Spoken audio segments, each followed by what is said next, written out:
slimes. It was just supposed to be some slimes. Squishy, bouncy, easy to kill slimes. So, how did I end up in a situation where I'm now running for my life from a lich? You know, an undead zombie witch that floats, and literally never gets tired? When I think back, I'm positive it all started the day that adventurer girl came to my village. You see, what I should have done was admire her from a distance like the rest of the people around at the time did, and then gone back to milking my cows. But nope. Brilliant me decided to go talk to her. From my small stable house I could see a few people moving back and forth along the sides of the village street. Some of the neighbors were muttering about something. "Where do you think she's from?" I heard one of the people passing by with their friend say. "She's an adventurer, right, not a soldier?" asked our neighbor, Mrs. Tava, to another woman. I peeked my head out the stable door to check out the situation. It was just a girl. The first thing I noticed about her as she stood in the middle of the road was her hair, a long shiny blonde with straight bangs and braids going around the sides to keep the rest pinned back. I had always had this idea of all adventurers being muddy and soot-covered, but she was far more elegant and put together. The next thing I noticed was her gear. That's not a euphemism. I'm talking about the armor she wore. Light plate metal capped her shoulders, wrists, and legs, with some sort of leather-like material making up for much of the underneath and slightly more exposed areas. I've seen other adventurers come and go through our village before. My dad once said that it's normal for newbie adventurers to start off with something standard of that sort. It's perfect for taking some normal hits against some enemies one might start out with on standard quests. As I watched her I could see she was carefully surveying her surroundings, continuously glancing up and down from the map she was holding back to the houses and roads with a confused look. "Are you okay, miss?" I asked, walking up to her. I could hear a few more whispers from some of the other villagers. She jolted her head in my direction. Is this Gramtown?" she asked. "No, this is Pine Village," I replied. "Oh no, I must have read the map wrong," she muttered. "Gramtown is about a day's away in that direction." I motioned to the long road that stretched through the village and into the forest hills of the mountainside. I was supposed to meet up with my party in Gram, although I think I might have gotten lost, she said with a somewhat disappointed look. "Could I see your map?" I asked her, holding out my hand. She stared at me for a moment and then gave it over, watching as I inspected it.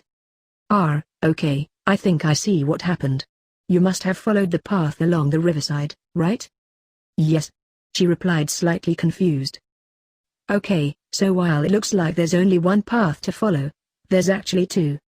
The one that leads to Gram got covered up a bit some time back during a storm, so I guess it would be easy to miss if you aren't paying much attention." She held her palm to her face. I knew something like this would happen. I told my party members we should go in pairs, but they insisted it would be faster to complete our quest if we split up, she said, sighing. "I better get going." She turned to me as I handed back over the map, then began her walk towards the end of the road out of the village. I'm not sure what it was. I guess something about a cute, clutzy girl who could get lost even while reading a map got to me. "Wait," I said. "It's going to be dark soon. Are you sure you want to leave now? You'll end up having to sleep in the woods." "I'm an adventurer. Camping out is normal for the lifestyle." I thought harder. "Do you want to stay the night at my place?" "Your place?" she asked cautiously. "Yeah, well, my family's farm." I motioned to the rock-carved looking building with the wooden stable next to it. She glanced at it, then back at me. "No, thanks," she said assuredly, turning to continue her walk once again. "Are you sure? It can get kind of cold in the mountains at night," I pressed once more. "Just what are you trying to play at?" she snapped at me. "You're just trying to get me alone so you can try pulling something weird, aren't you?" I jumped back. I could hear neighbors beginning to whisper louder now. No, it's nothing like that, I swear. It's just that there can be some pretty tough monsters that come out at night sometimes, and we wouldn't exactly be alone or anything either. I live with my mother, father, and younger sister," I continued, trying to explain sheepishly. "Oh," she thought to herself for a moment. "Are you sure it'll be all right with your family?" she asked. "Yeah. For sure. I know they wouldn't mind at all," I said, wearing my most earnest grin. "Absolutely not," my father said, slamming his axe down, splitting the firewood. "I won't have it. What are you thinking, boy? Inviting some random adventurer you just met to spend the night? Are you crazy? Do you know how dangerous that is? But, Dad, it's not. Not like that. They're just lost. I don't want to hear it. My father's mustache rustled on his lip. Now, listen. You're going to go back in there and tell them you made a mistake. Dad, I can't just. Fine, I'll do it myself. My father's eyebrows furrowed, and before I knew it he had stormed off while I tried to keep pace trailing behind, desperately trying to make my last view please. You know what adventurers can be like, and you even left your mother and sister alone in there? But. Suddenly a loud yelp came from inside the kitchen. My father's eyes widened as he broke out into a dash and entered the kitchen door. Lily? Anna? My father shouted. A large white curtain of mist seemed to be clearing. Papa? I heard the faint voice of my younger sister as she coughed a few times. Dear? What are you doing back so early? I heard my mother reply casually as if there wasn't an intense cloud of white fog faintly beginning to dissipate. Never mind that, what's going on here? My father said sternly. I recognized this tone. It was the deep one my father would use whenever he tried to sound more intimidating, not that he needed it. Oh, Papa, we're teaching Aiel's new friend how to cook, but she's not any good at it, my sister said breaking out into a giggle. As my eyes adjusted I could see the large sack of flour that seemed to have been spilled empty laying on the floor. The room was blanketed in so much white it was almost like our own personal winter taking place right there in our kitchen. Aiel's new friend, huh? Well, I've got a few things to say to this new friend. My father glanced around the room as though scouting for some ominous presence. From behind the kitchen table came a rustling. Ouch, oh, that hurt, said a quiet voice squeakingly. I'm so sorry about the flour, Mom. I made such a mess. Oh, it's no problem, my mother said politely. I was the one who insisted, after all, and we've all made our mistakes. It was strange to see my mother all smiles like this. There had been times where she invited over neighbors to show them how to make certain recipes, and of course she was polite then too, but this just seemed like a bit too much. My mother handed the girl a towel that she used to wipe white patches of dust from her face and hands. Oh, come here, let me introduce you to my husband. Mom patted down her hands on the girl's shoulders and pushed her forward. Dear, this is Aiel's new friend, Mom said, still all smiles. Dad blinked. He looked at the girl, then back at me, then back at her again. You're Aiel's new friend? My dad asked. He must have missed the part about her being Aishi when my sister said it, I thought, because he definitely looked more taken aback than he was before. The slight dusting of white powder on her nose removed any amount of doubts of mistrust that one might have of an intimidating adventurer and replaced it with the image of the klutzy girl who stood before him. Then, coolly she straightened her back and stood tall. Walking over to him she thrust her hand out. Hello, sir. My name is Aries. I'm an adventurer. Thank you for your hospitality, she said with a slight bow. Ah. Sure. We're glad to have you. My dad said, still slightly stunned. Glad to have you? Now it was, glad to have you? Where was all that glad to have you, before when he was all, I got a few words to say, just a second ago, I thought. He shook her hand and quickly turned back around to leave, but not before cocking one eyebrow up and narrowing his eyes in my direction. I'll be back in the shop. It was good to meet you. I'll see you at dinner, he said. His massive frame quickly turning to exit. You.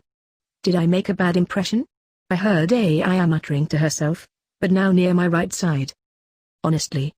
I think you just saved both our lives, I whispered. Her eyes went wide. Wait, what? What do you mean saved our lives? What happened to you being sure it was fine? I wasn't about to respond to that, so I just continued to smile, and pretend to stare at my dad's back as the door closed behind him. During dinner we sat at the table eating Mom's stew. So what's it like being an adventurer? Lily asked. Do you fight lots of monsters and stuff? I could tell my sister was excited. Even though I couldn't see them, I could hear the creaking of the chair as Lily swung her short legs back and forth as she always did when she was excited about something. Yeah, I guess you could say that, replied Aiel. Have you ever fought an ogre, or a troll, or a dragon, or a... Lily Let's not overload her with too many questions now, Mom said, cutting her short. I'm sure she's very tired. Oh, I don't mind really. I assured them. It's the least I can do for all your hospitality. And the flower incident, she said with her eyes shifting to one side. She looked at Lily and whispered. Just the ogre and the troll. I've never seen a dragon, she said with a smile. I could hear Lily's feet kicking faster as she laughed. So, I hear you're headed to Grant tomorrow. Is that right, Aiel? Mom asked. Yes, that's right. I was supposed to meet there with my party today, until I got lost, she said, embarrassed and slightly trailing off. If that's the case, you can go with my husband. He's heading there tomorrow. Oh, if that's where you're headed, then you can definitely hitch ride with me in the wagon, Dad said, shoveling another spoon of stew into his mouth. Wait, why are you going to Grant tomorrow, Dad? I asked. I gotta go ask for an extension on the dam tax the kingdom added. If I don't, you know, they're just going to find that as a reason to start sending in soldiers to seize all the stuff they can to make up the difference. Then it's going to be bye-bye home before you know it. Dad, are they really going to take all our stuff? Lily asked with a slight whimper. No, they're not. That's why I'm going down tomorrow to talk to them about an extension. It's completely unreasonable and they know it. Should I come too? I asked. No, I need you here so we don't fall behind on any of the work, my dad said, shaking his head. One day off could set us back a lot more than you'd think. Wow, I had no idea the capital was overtaxing small villages like this, Aiel said.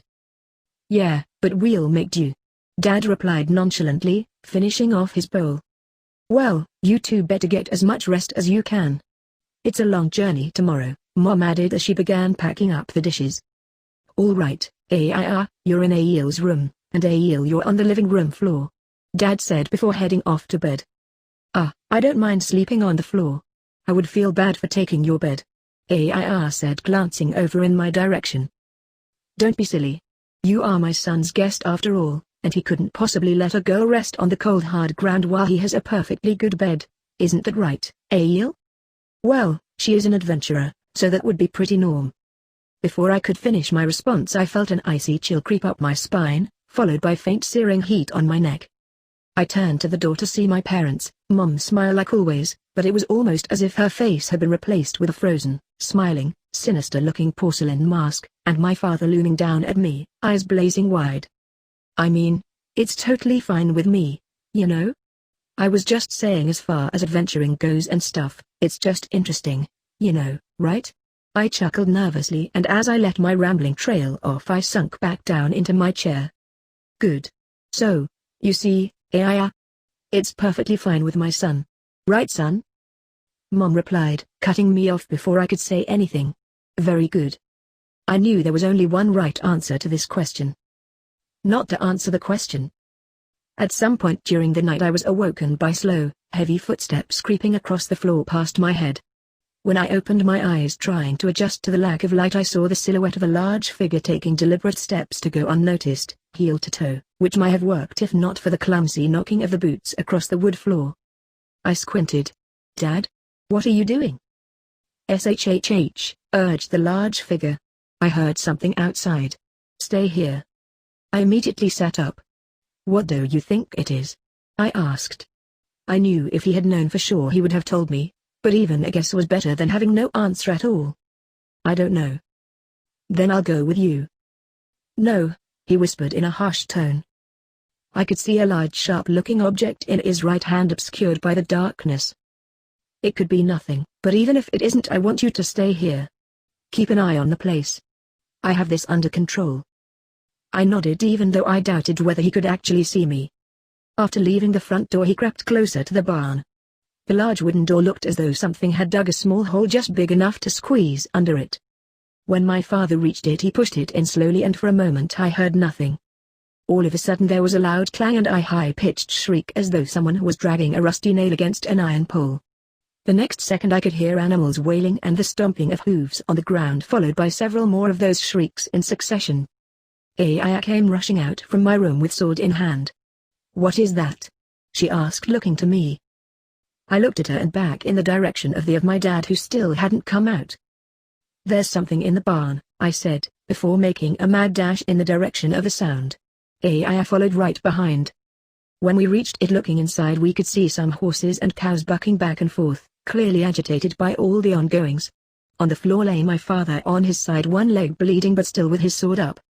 He looked over at Aiel, and I told you to stay inside. Yeah, and this is clearly not under control. I shot back, racing to his side. I put his left arm under my shoulder and began trying to lift him to his feet. What is it? Aiel asked, scanning the room. A gremlin. Gremlin? That could be a problem. They're skittish, and tend to move pretty fast. They also have venomous fangs, Aiel said thoughtfully. She looked down at my father's leg and then back around the room, then said, take your father back inside. I'll handle this. Are you sure? I asked. I can help. Seriously, you need to go. You're only going to get in my way if you stay. She didn't pull her punches when it came to telling the truth. As much as I hated to admit it, I probably would just be a problem if I'd stayed. I didn't know how to fight. Not even the first thing about fighting. Looking down at my dad's leg, I clenched my teeth, turned round and started helping him hobble away. When we got back to the house, I helped him onto a chair, turned on 2 lanterns, and then went back to the window. It seemed as though a candle had now been lit because there was a faint glow coming from inside the barn too. I went back to my dad, who had begun to peel up his pant leg. The wound was deep, and blood seemed to be flowing in large amounts. I heard footsteps as my mother came from the other room. What's going? Her eyes widened as she saw the large teeth gashes in my dad's leg. Oh my, what happened? Are you all right? She ran to my dad and cupped the sides of his head. Yeah, I'm fine. It was a gremlin in the barn. Caught me off guard when I turned my back. Is it still out there? Mom asked. Yeah, and the girl. Aiel's out the too, said Dad. I watched him with his leg outstretched as he took some water with a gourd from out of a bucket, and splashed it across his leg. Another large pool of blood washed off it, but it did look cleaner now. What was he doing? Was he actually trying to go back out there? Like, seriously? Even in that condition? Did he really still think he could fight? I looked at the sword, then back out the window towards the barn. Lights still seemed to be flickering and noises from the animals could be faintly heard. I reached down and picked up the sword to my father's side. Hey, what do you think you're doing? He said. I'm going back. She may need help, right? I said, the whole time feeling a sinking pit in my stomach, and trying not to sound as nervous as I really was after seeing how deep that gash went. No, you're not. You're staying here. But, Aiel is still outside, added my mum. She's an adventurer, and she told us to get back inside. It would only cause her problems if he went running in the swinging that sword all willy-nilly when he can barely hold the thing. I hated it. My dad was right. Even though after he said that, I did try to make it look like it didn't affect me, but the weight of the sword was still heavy, even when holding it with both hands. It doesn't matter. I'm going. No, you're not. My dad shouted. Aiel, stop, demanded my mum. What's all this noise? Lily came toddling in, rubbing her sleepy eyes. Instinctively our heads flicked in her direction. Just then everything became extremely silent and only the wind could be heard to any definite degree. I looked back out the window. The barn door was there with a flickering of flame from inside, but there seemed to be no movement. A moment later a large creak came from the barn door as it opened and the candle flames went out. A silhouette emerged holding what looked to be a sword in one hand, and several large round somethings attached on the ends of many strings in the other. She's on her way back, I said. I grabbed a lantern and ran to the door, swinging it open to meet Aiel. She strolled back almost casually with her body slightly tilted, as though to keep whatever was on the strings that seemed to be dripping somewhat away from herself. Are you okay? I asked. I'm fine. She let go of the strings and let them drop onto the ground in a pile. It turned out those things weren't just things. They were gremlin corpses. 8 of them, and the strings she seemed to have been holding them by were actually their tails. How's your father? She asked. I think he's fine, I answered. My mom is helping him take care of the wound right now. Okay, that's good. Let me see him. I led her back inside to my father. Fine, huh? Aiel said. I tried looking anywhere else, but somehow I could still feel her giving me the cut eye. Lily stood beside him grasping the sleeve of his shirt. Dad? Dad? You're not going to die, are you? She was almost in tears. Lily only ever called him Dad when she was worried about something. Otherwise she'd say Papa, so it was easy to understand just how scared she really was. I've had worse, he said with a fake snort. I knew he probably said that to keep Lily from crying, but from where I was standing the man was sitting back in a chair letting his bloody leg with a chunk missing leak into a bucket, and somehow he still felt the need to be boastful. I was so embarrassed all I could do was shake my head. Wait here a minute, Aiel said, quickly leaving the room. Wait here a minute? It wasn't exactly like he was going to be leaving any time soon. I heard her footsteps going down the hall and opening a door. I looked back at my dad. His face was twisted into one of annoyance more than any actual pain. I wondered to myself how anyone could stare at an open wound like that and feel more off-put with it as though it was some minor inconvenience, than the idea of dying due to poisoning or blood loss. My mom ran a bit more water from the gourd over the wound and my father made a wincing sound like someone trying to stifle a bear with a tablecloth. You still can't move it? Hope this doesn't get infected, my mom said with a concerned look. I heard footsteps quickly returning. I entered the room holding 2 glass vials and went to my mother. Here, you should put these on it, she said, handing them over. The yellow is for paralysis, and the light green one should be able to give small healing, Aiel said. Mom thanked her and began to pour some of the yellow liquid onto the leg. She then handed what was left over to my dad. God, I hate this part, he muttered to himself, clenched his fist, and swigged down the rest.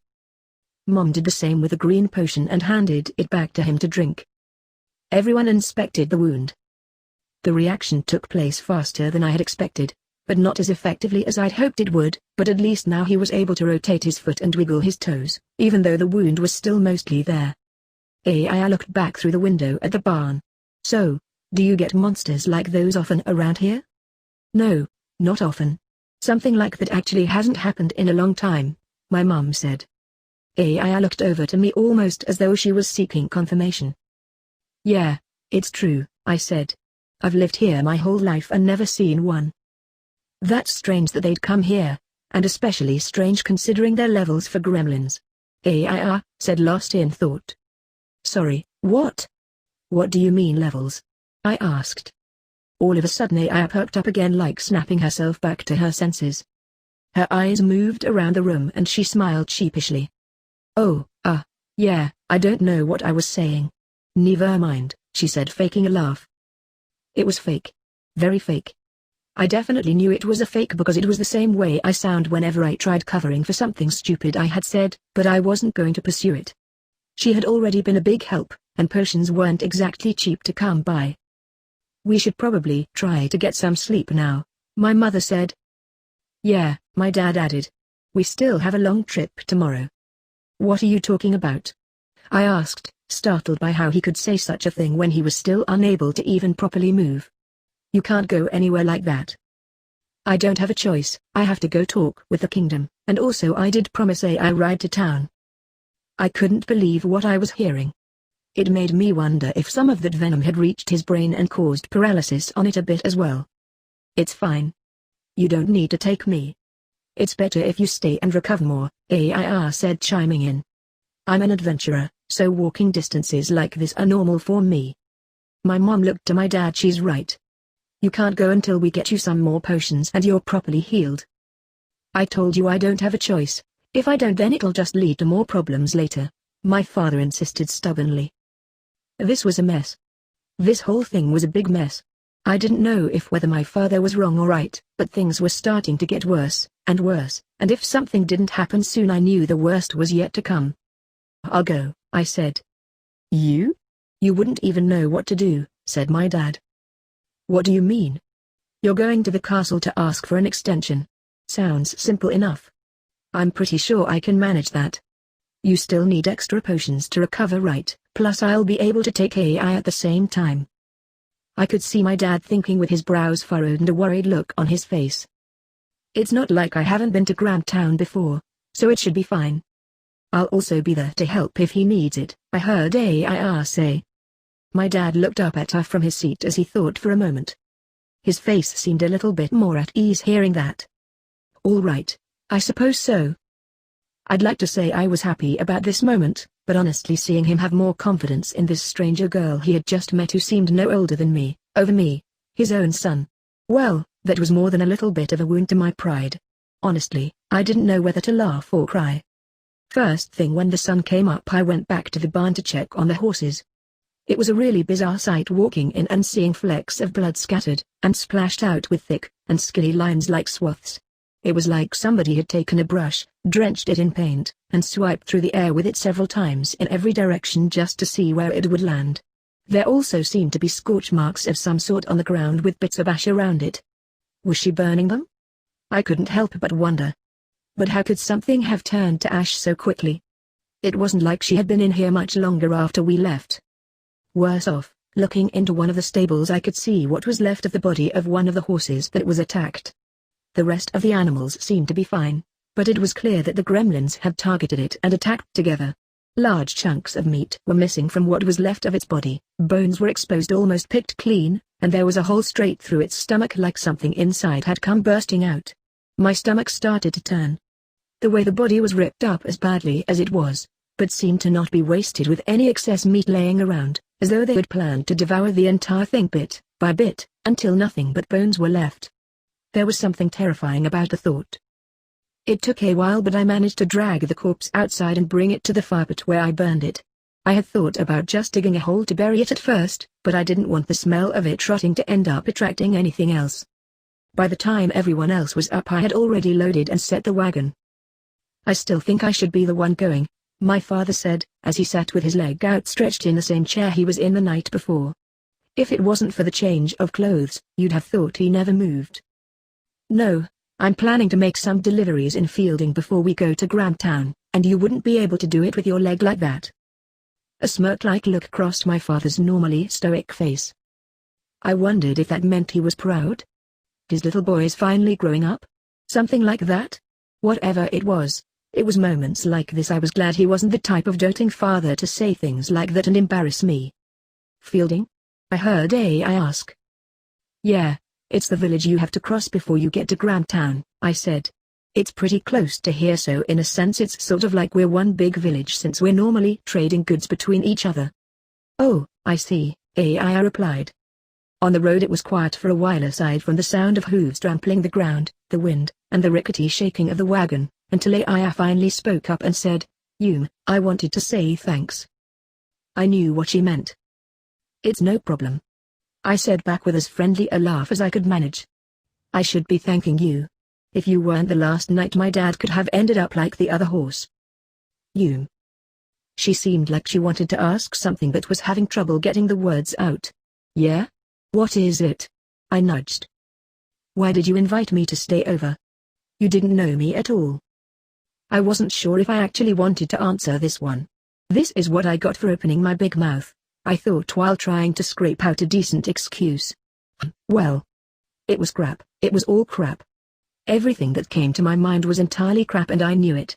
Whatever I said would sound stupid the second I said it because the entire other half of my mind was still only drawing blanks. I had to answer. I knew I had to answer. If I didn't it would seem weird, right? It would be worse than not saying anything at all, right? It would. I knew it would. I just had to say something. Literally. Anything. It was because I thought you'd probably get lost again on your way back and get eaten while trying to camp outside, I said, nervously chuckling. You knew I was an adventurer, though. She once again was giving me the cut eye. I didn't look, but I could definitely feel it. Yeah, you said that, but adventurers die all the time, don't they? At least that's what my dad says, but I definitely didn't expect you to be as strong or skilled as you were. I'd never seen a gremlin before, you know? I only ever heard about how they could rip apart their prey quickly. I just never expected it to actually be that quick. And you managed to kill 8 without even getting a scratch. I was definitely wrong. You probably would have been just fine on your own. I started to nervously chuckle again. It was really becoming a bad habit, I noticed. No, she said quietly. Honestly, I think I probably would have died if you hadn't. I was confused. I saw the shape of those gremlins' bodies and the aftermath. You really are strong, though, I tried to reassure her. In some sense, I guess, but a lot of things could go wrong no matter how strong you are. I was already hungry and tired at the time from walking all day, And you could always get attacked when you're sleeping, or from behind like your dad did, or hit with some kind of status ailment. Even small things like that can become big problems. Status ailment? What did she mean by status ailment? I wondered. I was about to ask when my attention was drawn elsewhere. Hey, what is that? The big building? I asked. Yeah. It's a church. Have you never seen a church? I thought you were supposed to be an adventurer. You must have passed at least one before in a city, or town, or something, right? I questioned. She was quiet for a moment, as if she was trying to figure something out, or come to some decision. What do they worship there? That one? That's the Church of the Incarnated Saints. Incarnated Saints? Yeah, you know, like the legendary heroes. Oh, I see. Do you believe in that? Me? I don't know, I said. I really didn't, mostly because I had never given it much thought. I've always heard about it here and there, you know? But it's not something my family or I have ever worshipped. I've never even been to the church, I don't think. I tried to recall, but nothing came to mind until, no, wait. I have been there once with my father. When I was little, but I never ended up going again. Why not? She asked. I don't know. I guess my dad just had to talk to the priest and I just happened to be with him at the time. Did he ever go back? Well, if you're asking if he goes to church, no. He doesn't, but if he went back or something, I wouldn't know. I doubt it though, I said shrugging. Right, time for our first stop.